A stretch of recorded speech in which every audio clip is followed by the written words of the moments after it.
भारत समेत विश्व में हजारों नदियां हैं और इन्हीं नदियों से नहरों का उद्गम होता है, जो कि सिंचाई के साथ साथ मानव के अन्य कार्यों में महत्वपूर्ण भूमिका निभाती हैं।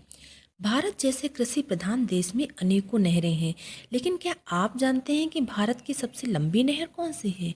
दोस्तों, अगर हम भारत की सबसे लंबी नहर की बात करें, तो यह है इंदिरा गांधी नहर।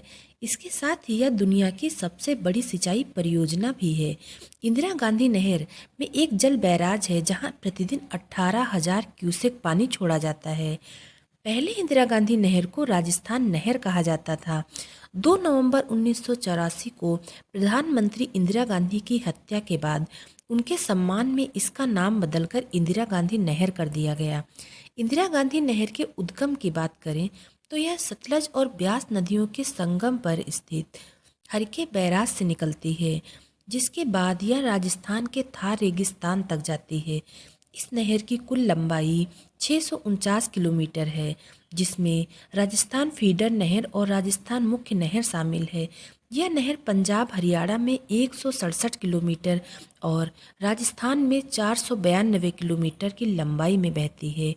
इंदिरा गांधी नहर का निर्माण 1954 से शुरू और 1986 में पूरा हुआ था।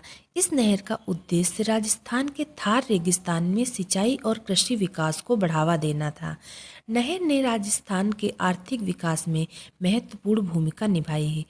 इंदिरा गांधी नहर राजस्थान के 7 जिलों बाड़मेर, बीकानेर, हनुमानगढ़, जैसलमेर, जोधपुर और श्री गंगानगर से होकर गुजरती है।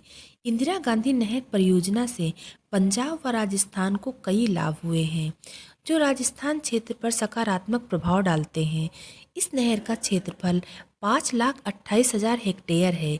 इंदिरा गांधी नहर परियोजना का अनुमानित मूल्य 64 करोड़ था, जो उस समय बहुत बड़ी राशि थी। इंदिरा गांधी नहर परियोजना के निर्माण के लिए भारत सरकार ने विश्व बैंक से ऋण भी लिया तथा केंद्रीय शिपिंग आयोग ने लंबाई मापने के लिए इस परियोजना को शामिल किया। रेगिस्तान जहां दूर दूर तक पसरे रेत के टीले और दूर दूर तक सूखा पड़ा है, वहां से पानी निकालना बड़ी ही टेढ़ी खीर है, क्योंकि विशाल थार के रेगिस्तान में कभी मीलों लंबी दूरी तक रेत के अलावा कुछ नजर नहीं आता था। वहीं अब नहर आने के बाद हरियाली छाई रहती है। राजस्थान का जो क्षेत्र पहले वीरान हुआ करता था, वहाँ अब हरी भरी फसलें होने लगी हैं। लेकिन रेगिस्तान में नहर बनाना काफ़ी मुश्किल काम था। इसी कारण नहर बनाने में कई वर्ष लग गए। उस समय मशीनों का भी अभाव था। ऐसे में ऊँटों के द्वारा मिट्टी को हटाया जाता था। दोस्तों, इस नहर का निर्माण भले ही बेहद चुनौतीपूर्ण था, लेकिन नहर तैयार होने के बाद रेगिस्तान की सूरत बदल गई। बंजर भूमि लहलहाने लगी। दोस्तों, जानकारी अच्छी लगे तो चैनल को लाइक, शेयर एंड सब्सक्राइब करें। Thank you.